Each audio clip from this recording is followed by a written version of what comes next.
Let's bring in Katie Pavlich, townhall.com editor and a Fox News contributor. So it sounds like Devon Archer has got quite a story to tell to both Congress and the grand jury, and a story that would appear to be very much in contradiction to what the president has insisted. Yeah, so if you rewind back to June when Hunter Biden entered those guilty pleas from the U.S. attorney, Weiss, they were confused. There was conflicting statements. Hunter Biden's attorney said that they were convinced that the 5-year investigation into Hunter had been resolved, but Weiss's office in Delaware said that it was ongoing. Well, now we know and have this confirmation from Devon Archer's attorney that he did testify to the grand jury. The Oversight Committee is certainly going to ask many similar questions in an open or closed setting, and then they will relay that message to the press, I'm sure, about what they found out. The key here is that President Joe Biden is clearly connected to this in a very intense way. I mean, there's email traffic on Hunter Biden's laptop asking for keys for his father to their office space. There are photos of Hunter Biden's business partners with the president, vice president. There's countless numbers of evidence showing that Joe Biden was involved somehow. Now we're hearing that Devon Archer will say that Joe Biden was maybe not on the phone directly, but was on speakerphone when Hunter Biden was making these phone calls. And we do have evidence now in black and white, and including in the FBI F-1030 form, that Joe Biden was involved in this. And so we'll see what the White House continues to try and say about him not having knowledge or not now being in business with his son. But I do a lot of speakerphone phone calls. I'm still on the phone. Listening in. I want to get your take on this, and this is what we were talking about just a second ago, in terms of the shift between what the president said then and what the White House is saying now.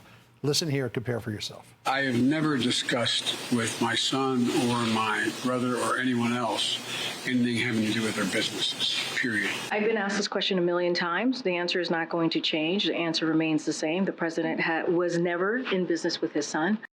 Ooh, very subtle shift. The president was never in business with his son. He said, I never spoke to my son about business. Well, and on the 2020 campaign trail, Joe Biden got very, very defensive when it came to these types of questions. He won't answer these types of questions. Now, the White House is changing their narrative just by a couple of words to say it's not that he didn't discuss it or hear about it, or maybe he was in the room on a speakerphone, but he was not, quote, in business, which actually gives credibility to the argument that James Comer has made of the Oversight Committee and, again, this FD 1023 form from the FBI, that Joe Biden and Hunter Biden had a number of bank accounts in order to funnel money in a way that was difficult to track. So and that Hunter Biden was the vehicle for the Biden family to do these deals, and then everybody benefited on behalf of that. So does the White House think that we don't notice? I mean, this is the thing. It was obvious from the beginning that this was occurring, and things continue to stack up to corroborate from different corners of the allegations of this happening. One more quick little thing. Kevin McCarthy was on Hannity last night. He raised the prospect of the I word. Listen here. I believe we will follow this all the way to the end, and this is going to rise to an impeachment inquiry the way the Constitution tells us to do this, and we have to get the answers to these questions. Quick last thoughts. Do you think this is headed in that direction? The standard is high crimes and misdemeanors. We'll see what the Oversight Committee comes up with Devon Archer's testimony. But in terms of the question about Joe Biden as vice president, using his office to have his son, Hunter Biden, on the board of Burisma, and then using his office to fire a prosecutor who was investigating that corrupt company, which, by the way, the Obama State Department was very worried about the corruption that was happening. Burisma was asked about it in the White House briefing room.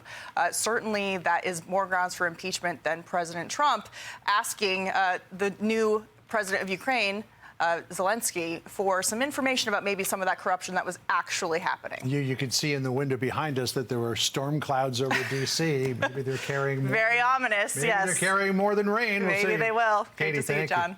I'm Steve Doocy. I'm Brian Kilmeade. And I'm Ainsley Earhart. And click here to subscribe to the Fox News YouTube page to catch our hottest interviews and most compelling analysis.